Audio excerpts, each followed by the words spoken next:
Babies are sacred lives that must be produced and protected at all costs. These people often idealize innocence to the point of keeping a child ignorant in a fantasy land and wondering why they never seem to grow up. And just like any other cult, they truly believe the only way you can experience true happiness is by reproducing. Even though all studies show people under 40 with kids are slightly less happy than people without kids, though they feel higher levels of happiness than non-parents when they think about their children, but they are so freaking busy that being able to take that time rarely happens. People over 40 with kids who are better established in life are on average happier than people without kids, which is messed up because the best time to have children biologically is when you're incredibly immature and unstable. This may have been driven by the grandmother effect in evolution, where the grandmother lives longer beyond her fertility age, which is rare in the animal kingdom, to help out the survival of her next generation that allowed us to live far longer than our other ape relatives, which is possibly another reason why older parents are happier than younger ones. I have seen people torn apart, sometimes to the point of divorce, and putting their bodies through intense hormonal and other treatments because one of them is infertile.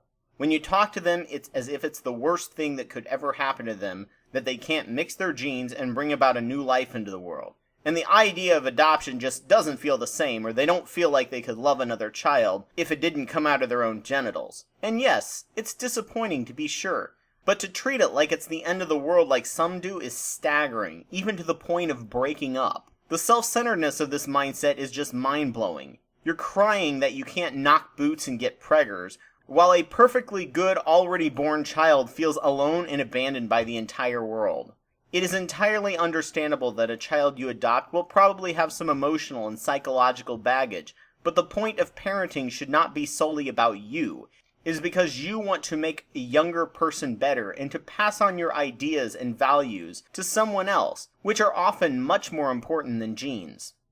The cult of baby often leads to infantilization of youth with overprotection, overcoddling, or way too many restrictions, which is one study found that many American teens have just slightly less freedom than Marines and slightly more than prisoners. This ensures they're not ready to cope with the real world as adults, and they have increased depression in college. For people in this cult, the drug-like power of cute causes one's rational brain to shut down the second baby or baby-like thing is involved, and they become radically dogmatic. It's the reason why the pro-life lobby became so powerful, as people can't get their minds wrapped around the legal and logical reasons for why abortion should be safe to perform, and it is a person's right to do so. How anyone could possibly not want a baby as soon as possible, or how the science of biology works. They are the first to unskeptically lap up any cherry-picked info or blatant lie that comports with their current ideals, such as partial birth abortions, which was less than 0.2% prior to laws banning it.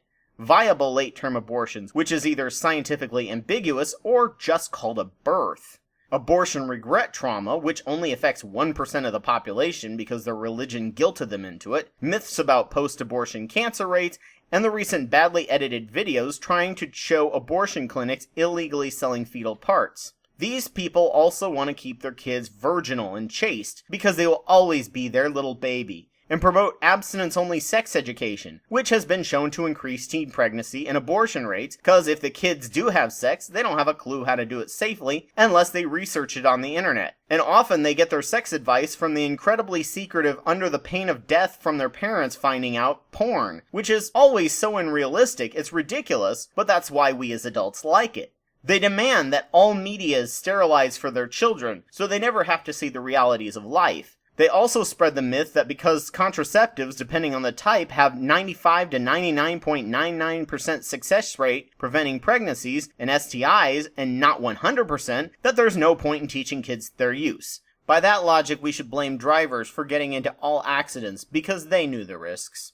And finally, the most bizarre twist of the baby cult is that so many don't believe in fighting poverty using the government when it comes to inequality. Parents get no mandatory time off to bond with their kids, or their newborn with paternity and maternity leave. 1 in 7 kids go hungry. Many have to stay in super expensive childcares, which have shown to triple stress hormones, reducing intelligence. People have this blind worship of babies and children, yet allow children in first world nations to live in these miserable conditions because of their naive belief that parents didn't work hard enough, so we don't want our tax money going to them. The contradictions are amazing and staggering, but that's what happens when you value emotions over thinking. Babies are a requirement for propagating this species.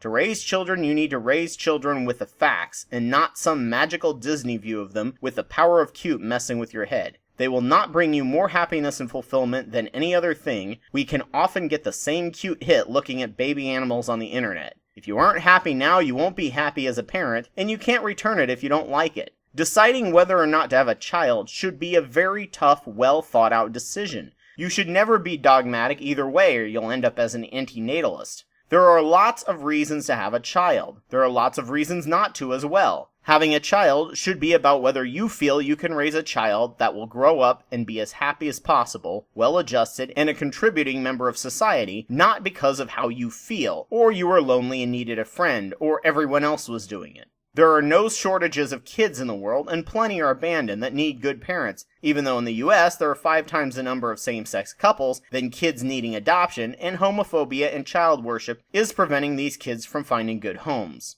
Every new child born has an impact on the environment, especially American child. We need to break this cult of the divine baby like any other religious dogma. Empathy and logic must be balanced, and many confuse or supplant both with raw emotion as a virtue. How about we grow up instead of living in a nursery fantasy and enjoy and care for and educate the kids already born and ensure they are good adults instead of being so obsessed with babies that we mess up the kids already here?